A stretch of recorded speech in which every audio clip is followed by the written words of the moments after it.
যুগেরও অধিক সময় ধরে দুঃশাসন, এরপর 2024 সালের 5 জুন 18-র পরিপত্রটি বাতিল করা হলো। বৈষম্য বিরোধী ছাত্র আন্দোলন নামক প্ল্যাটফর্মটির উত্থান, সারা বাংলাদেশের ছাত্র জনতা ঐক্যবদ্ধ, খুনি ফ্যাসিস্ট হাসিনার পতন এবং দেশ ছেড়ে পালিয়ে যাওয়া। একটি অভ্যুত্থানের পরে নতুন এক বাংলাদেশ। এই নতুন বাংলাদেশের সময়ের সবচেয়ে বড় দাবিটি হচ্ছে একটি শক্তিশালী রাজনৈতিক দল। এবং আমাদের এই 7 মাসের অভ্যুত্থান পরবর্তী সময়ে সবচেয়ে বড় অনুধাবনটি হচ্ছে সেই 5 আগস্ট নতুন বাংলাদেশে আমরা যে স্বপ্নগুলো দেখেছি, এই জুলাই স্পিরিটকে সামনে রেখে নতুন বাংলাদেশকে আমরা যে জায়গায় কল্পনা করেছি, বাংলাদেশকে সেই জায়গায় নিয়ে যাওয়া একটা দীর্ঘ লড়াই। এবং আমরা আমাদের জায়গা থেকে বিশ্বাস করি যে হাজারো শহীদের জীবনের উপরে, প্রায় 1.5 লক্ষ ভাই বোনের রক্তের উপরে দাঁড়িয়ে যে নতুন বাংলাদেশ, এই বাংলাদেশে এই দীর্ঘ লড়াইটি করে সেই কাঙ্ক্ষিত বাংলাদেশ আগামী প্রজন্মকে উপহার দেওয়া আমাদের কাছে একটি আমানত।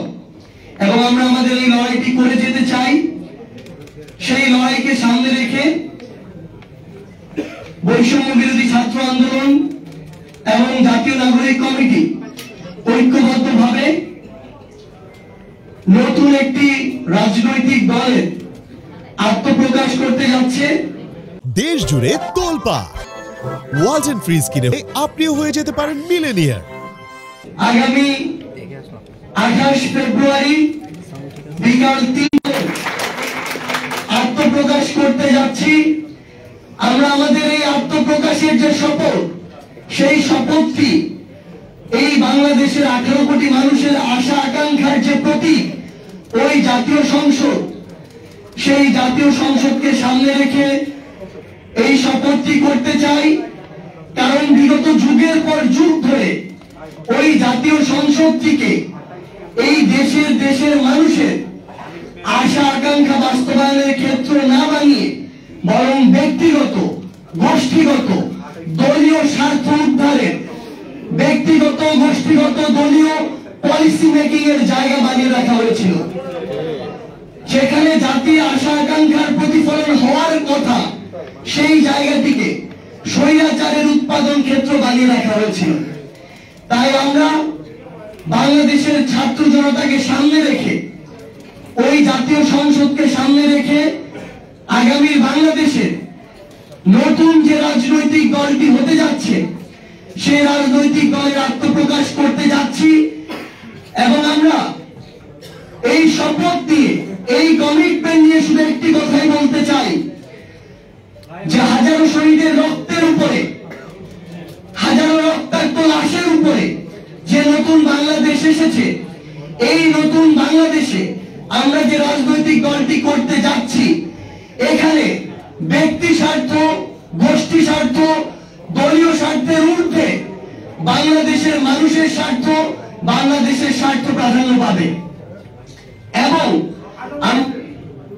আমাদের সেই দল আত্মপ্রকাশের যে আমাদের প্রোগ্রামটি, সেখানে আমরা আমাদের জায়গা থেকে বাংলাদেশের রাজনৈতিক অঙ্গনে যত দল রয়েছে তাদের নেতৃবৃন্দ থেকে শুরু করে আমাদের এই অভ্যুত্থানের যারা শহীদ পরিবার, আহত যোদ্ধা রয়েছে এবং দেশি বিদেশি যারা কূটনৈতিক বৃন্দ রয়েছে, এবং বিগত 16 বছর শুধু নয়, যুগের পর যুগ ধরে নির্যাতিত যারা যোদ্ধা রয়েছে, যারা এই অভ্যুত্থানের প্রেক্ষাপট তৈরি করেছে এবং